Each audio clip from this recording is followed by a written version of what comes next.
May 15th, 1943. The dense canopy of the New Guinea jungle filtered the afternoon sun into scattered patches of golden light across the muddy trail. Sergeant James Whitehorse of the United States Army crouched low, his fingertips hovering inches above a barely visible depression in the wet earth. To the 5 soldiers standing behind him, it looked like nothing more than a natural indent created by falling rain. They were certain this patrol would end like the previous 17, trudging back to base camp with empty hands and sore feet, no closer to finding the enemy supply depot that intelligence insisted existed somewhere in these endless green mountains. Before we dive into this story, make sure to subscribe to the channel and tell me in the comments where you're watching from. It really helps support the channel. What none of them could have anticipated was that this Apache tracker's unconventional interpretation of a single footprint would unravel a deception so elaborate that it had fooled Allied reconnaissance aircraft, ground patrols, and even local informants for nearly 4 months, leading to the discovery of one of the most sophisticated hidden bases in the Pacific theater. James Whitehorse had arrived in the Southwest Pacific barely 6 weeks earlier, one of 14 Native American soldiers specifically recruited for their traditional tracking skills. The son of a cattle rancher from the Fort Apache Reservation in Arizona, he had spent his childhood learning to read the earth the way other boys learn to read books. His grandfather, a man the Apache called "he who sees what others miss," had taught him that every living thing leaves not just a mark upon the ground, but a story. Every bent blade of grass, every displaced pebble, every subtle change in the texture of soil spoke volumes to those trained to listen. The war in the Pacific had become a grinding battle of supply lines and hidden positions. The Japanese forces, masters of camouflage and concealment, had turned jungle warfare into an art form. In the dense rainforests of New Guinea, they had constructed elaborate underground facilities that could house hundreds of soldiers completely invisible from the air. Allied intelligence had intercepted radio transmissions suggesting a major supply depot existed in the Finisterre Range, somewhere within a 20-square-mile area of nearly impenetrable jungle. 23 patrols over 14 weeks had found nothing. Captain Richard Morrison stood behind Whitehorse, sweat streaming down his face despite the shade. Morrison commanded Easy Company, 3rd Battalion, and he had personally led 9 of those fruitless patrols. A graduate of West Point, he had studied military history and tactics under some of the finest instructors in America, but nothing in his education had prepared him for an enemy that seemed to vanish into the landscape itself. He watched the Apache sergeant with a mixture of hope and skepticism. Whitehorse remained motionless for nearly 2 minutes, his eyes moving across the forest floor in a pattern that seemed random to the uninitiated. Then he stood slowly, turning to face Morrison, with an expression that combined certainty with something that might have been amusement. The captain asked what he had found. Whitehorse replied that someone had walked backward through here, deliberately placing their feet in existing footprints to hide their passage. But they had made a mistake, a small one that only someone looking for the impossible would notice. Morrison felt his pulse quicken. He had worked with Whitehorse on 3 previous patrols and had come to respect the man's abilities, even when they seemed to border on the mystical. He asked what kind of mistake. The sergeant knelt again, gesturing for Morrison to join him. He pointed to the depression in the mud, explaining that when a person walks normally, their heel strikes first, creating the deepest impression at the back of the footprint. When someone walks backward, trying to step in their own tracks, the weight distribution reverses. The toe becomes the deepest point, because that is where they must look to aim their step. This print showed toe-first weight, but it pointed in the direction of travel that appeared to lead away from the interior mountains toward Allied positions. Private Tommy Chen, a Chinese-American soldier from San Francisco who served as the unit's interpreter, moved closer to examine the print. He had grown up in a city where concrete covered everything, where tracking meant following streetcars and automobiles. The subtlety of what Whitehorse described seemed almost supernatural. He asked how the sergeant could be certain it was not simply an unusual walking pattern. Whitehorse stood and began walking along the trail, pointing out 6 more prints over a distance of 30 yards. Each showed the same characteristic, the same reversal of pressure points. He explained that no one walks naturally with this pattern. It was deliberate, careful, and it meant someone was working very hard to make it appear that traffic flowed away from the mountains rather than toward them. Morrison ordered the patrol to spread out in a defensive perimeter while he radioed battalion headquarters. Lieutenant Colonel Patrick Hayes, the battalion commander, received the report with cautious interest. Hayes was a veteran of the North Africa campaign who had learned to trust unusual sources of intelligence. He authorized Morrison to follow the trail, but insisted on reinforcing the patrol with an additional squad and a radio team. While they waited for reinforcements, Whitehorse continued his analysis of the area. He discovered something else that troubled him. The vegetation along the trail showed signs of careful management. Certain plants had been trimmed in ways that appeared natural, but actually created clear sight lines at specific intervals. It was subtle enough that it might occur in nature, but the pattern was too regular, too methodical. When Corporal David Sullivan, a farm boy from Iowa, asked what this meant, Whitehorse explained that someone was maintaining this trail to look abandoned while actually using it regularly. The Japanese were not just hiding their presence, they were creating an active deception. By the time reinforcements arrived 3 hours later, Whitehorse had identified 12 more backward footprints and mapped what he believed to be 3 different routes that converged deeper in the mountains. Sergeant Robert Tanaka, a Japanese-American soldier from the 442nd Regimental Combat Team, who had been attached to the battalion as a translator, studied Whitehorse's observations with growing excitement. Tanaka had interrogated dozens of prisoners and studied Japanese military doctrine extensively. He told Morrison that this level of deception matched training he knew was given to special engineering units responsible for constructing hidden facilities.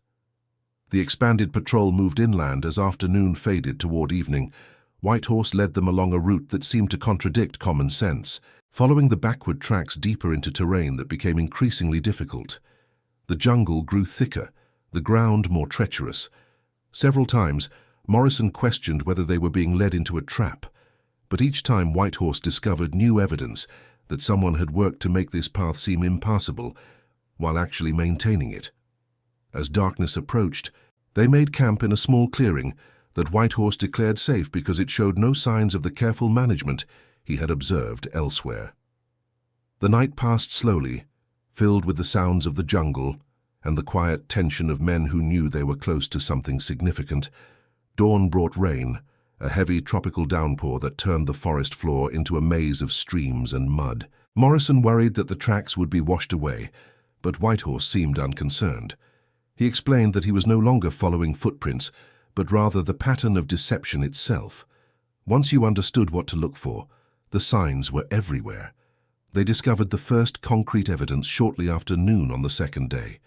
Private First Class Michael O'Brien, a former construction worker from Boston, literally stumbled over it, a piece of metal half buried in the mud. It appeared to be part of an ammunition crate, Japanese markings still visible despite months of exposure. But what caught Whitehorse's attention was not the crate itself, but where it had been placed. Someone had deliberately buried it here, far from any logical supply route, in a location designed to suggest that Japanese forces operated to the east rather than the west. Tanaka examined the markings and determined that the crate had contained 75mm shells, ammunition for Type 88 anti-aircraft guns. This was significant because intelligence had reported no Japanese anti-aircraft positions in this region. If they were bringing in that kind of ammunition, they were protecting something important. The patrol continued deeper into the mountains, climbing now through terrain that grew increasingly rugged. The backward footprints had disappeared, washed away by the rain, but Whitehorse guided them using other signs, a tree that had been cut and repositioned to block a path. Rocks that had been placed to make a route seem impassable, vegetation that grew in patterns just slightly too uniform to be natural. On the afternoon of the third day, they found the garden. It was Private Chen who spotted it first, a small clearing perhaps 50 feet across where edible plants grew in neat rows. But someone had gone to elaborate lengths to make it appear wild, weaving vines through the crops, scattering dead leaves, even allowing weeds to grow in carefully planned locations. Only when examined closely did the artificial nature of the chaos become apparent. Morrison radioed this discovery to battalion headquarters, and Hayes responded with orders to proceed with extreme caution. The presence of a concealed garden meant they were very close to an occupied position, possibly within a few hundred yards. He was sending 2 more platoons to provide support, but they were at least 6 hours away through the difficult terrain. The patrol moved forward with weapons ready, every sense heightened. Whitehorse led them along a route that seemed to spiral around something, a path that never quite approached but never moved away. He whispered to Morrison that they were being channeled, guided along a route that someone wanted them to follow. The question was whether that someone knew they were here, or whether this was simply part of the general deception. The answer came suddenly and terrifyingly.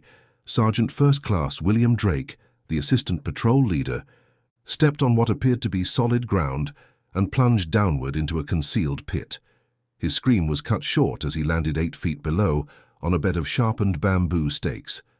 The patrol froze, weapons pointing in every direction, expecting an ambush. But no attack came. Drake was pulled from the pit with severe lacerations to his legs and lower back, injuries that required immediate evacuation but were not life-threatening. Whitehorse examined the pit carefully, then announced something that seemed impossible. He declared that the trap was old, perhaps 3 months or more, and it had not been maintained. The bamboo stakes showed weathering inconsistent with active defensive positions. Someone had dug this pit and then largely forgotten about it. Morrison asked what this meant, and Whitehorse provided an explanation that changed everything. He suggested that whatever they were looking for had been here long enough that the defensive perimeter had become overgrown, neglected. The Japanese were not expecting enemy patrols this deep in the mountains. They had become comfortable, complacent. As medics worked on Drake, preparing him for evacuation, Tanaka pointed out something else. The pit had been dug with precision tools, not field implements. The edges were too straight, the depth too uniform. This suggested engineer units, soldiers with specialized training and equipment. Morrison made the decision to split the patrol. He would take Drake and 3 soldiers back to meet the reinforcements and guide them forward. Whitehorse would continue ahead with a small reconnaissance team of 5 men, moving slowly and reporting every 30 minutes by radio. It was a dangerous division of forces, but Morrison trusted the Apache scouts' ability to avoid detection. The reconnaissance team moved like ghosts through the jungle, Whitehorse leading them along routes that seemed impossible, but proved navigable.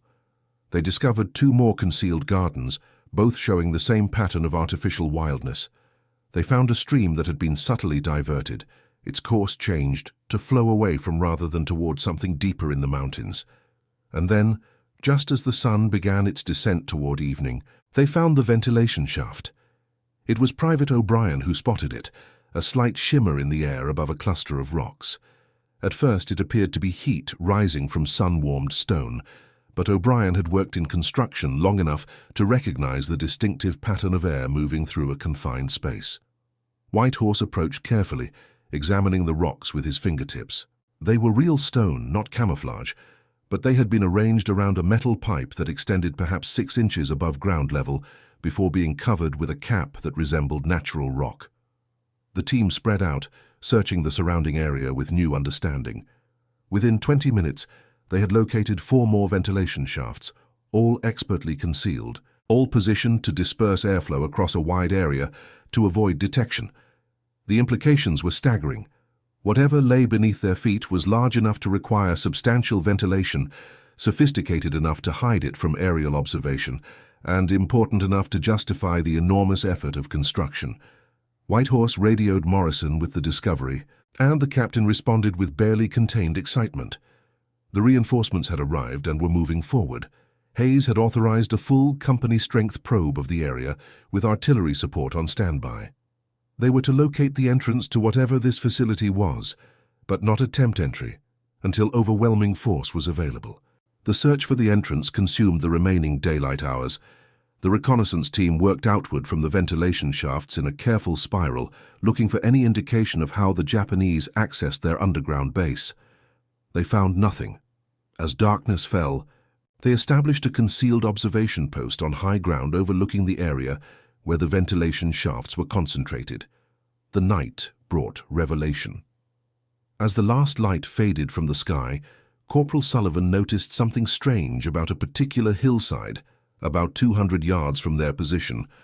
The vegetation seemed to shift slightly, an almost imperceptible movement that might have been wind except that the air was still.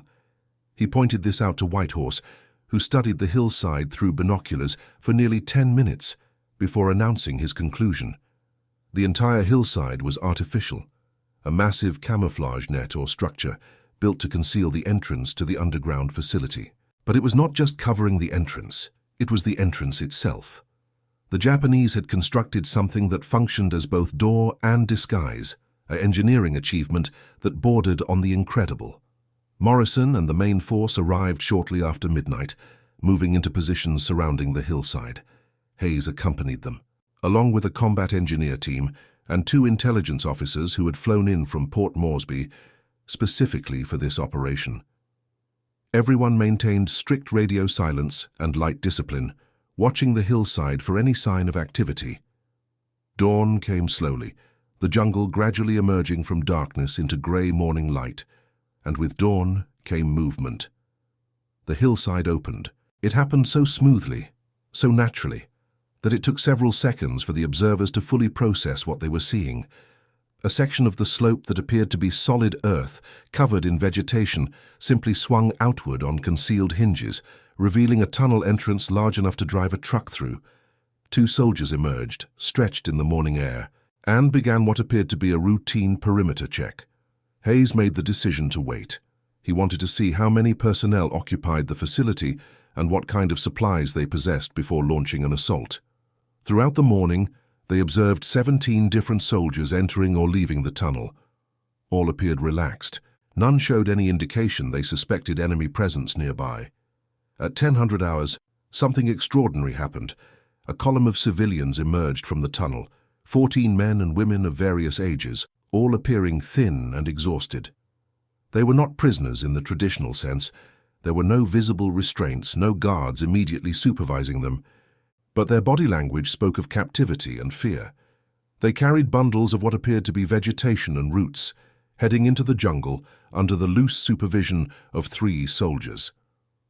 Tanaka studied them through binoculars and made a troubling observation. He told Hayes that these appeared to be local villagers who had been impressed into service, likely forced to work in the garden areas and perform other labor. This complicated the tactical situation significantly. Any assault on the facility would have to account for civilian presence. Hayes consulted with his officers and made his decision. They would wait until the civilian workers returned to the facility, then seal the entrance and force a surrender. The alternative, a direct assault, risked significant civilian casualties and would likely result in the Japanese destroying whatever supplies and intelligence materials the facility contained. The wait stretched through the afternoon. The civilian workers returned shortly before dusk, carrying their harvest back into the tunnel. The large camouflage door closed behind them, once again becoming nearly invisible as an artificial hillside. Hayes gave the order to move into assault positions. Under cover of darkness, 3 infantry platoons moved to surround the facility entrance. Combat engineers prepared demolition charges that could seal the tunnel if necessary. Artillery forward observers established communications with gun batteries positioned 5 miles to the east, ready to provide fire support if the situation deteriorated. At 0500 hours, as the jungle began its transition from night to dawn, Hayes broadcast a surrender demand in Japanese through loudspeakers that had been positioned during the night. The message was clear and repeated every 2 minutes. The facility was surrounded by overwhelming force. Resistance was futile. Civilians would not be harmed. Surrender immediately and orderly evacuation would be permitted. The response came after nearly 15 minutes of silence. The camouflage door swung open, and a single Japanese officer emerged, hands raised above his head. Through Tanaka, he identified himself as Lieutenant Takeshi Yamamoto, commander of the supply depot. He wished to negotiate terms for the safety of the civilian workers before discussing military surrender. The negotiation took 3 hours.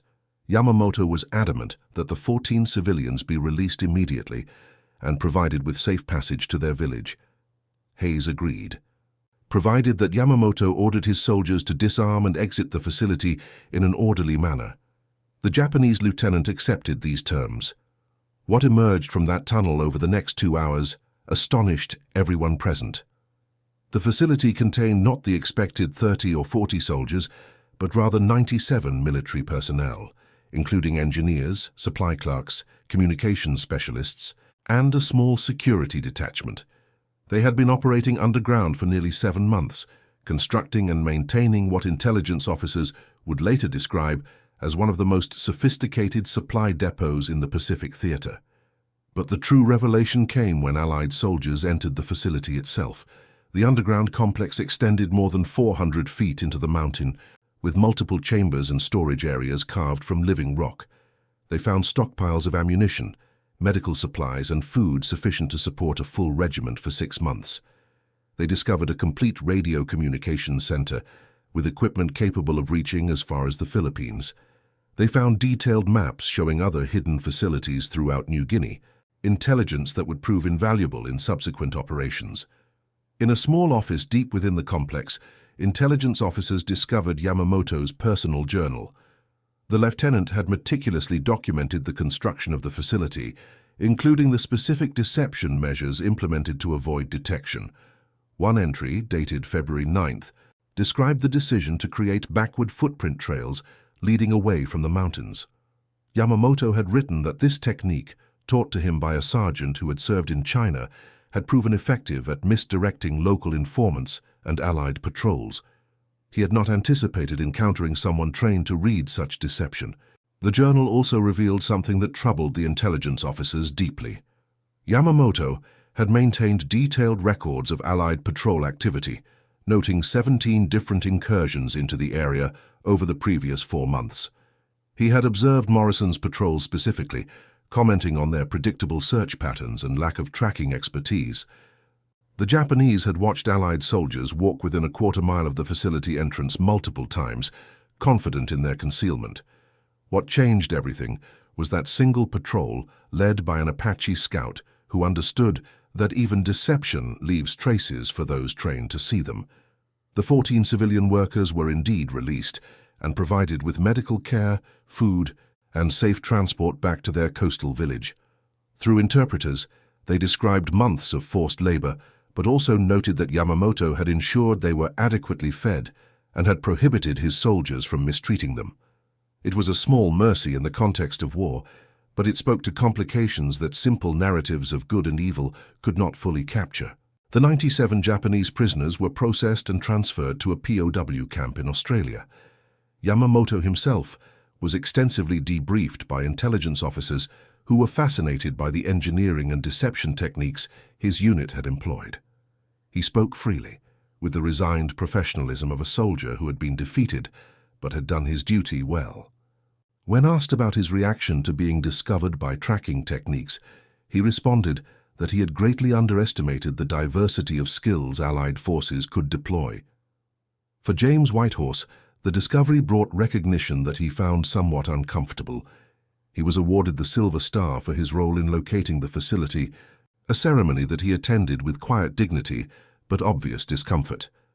When a war correspondent asked him to explain his tracking methodology, he struggled to put into words what was largely instinct and tradition.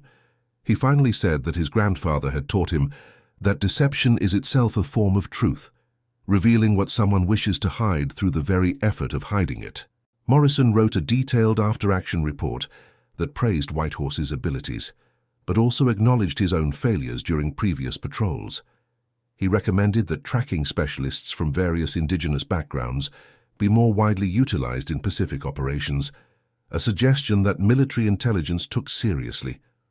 Over the following year, dozens of Native American soldiers were recruited specifically for their traditional skills in reading terrain and tracking.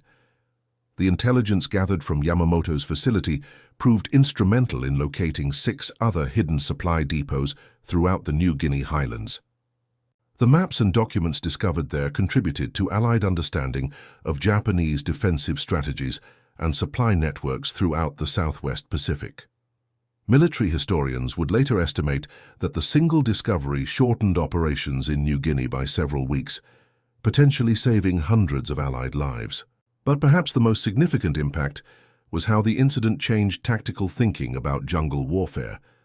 Military doctrine was updated to include tracking and deception analysis as core components of patrol training. The assumption that modern warfare had made traditional skills obsolete was challenged and ultimately revised. Commanders learned to value diverse expertise, recognizing that technology and tradition were not opposing forces but potentially complementary tools. Lieutenant Colonel Hayes submitted a classified report to Pacific Command, arguing that the military needed to fundamentally rethink how it recruited and utilized soldiers with specialized cultural knowledge.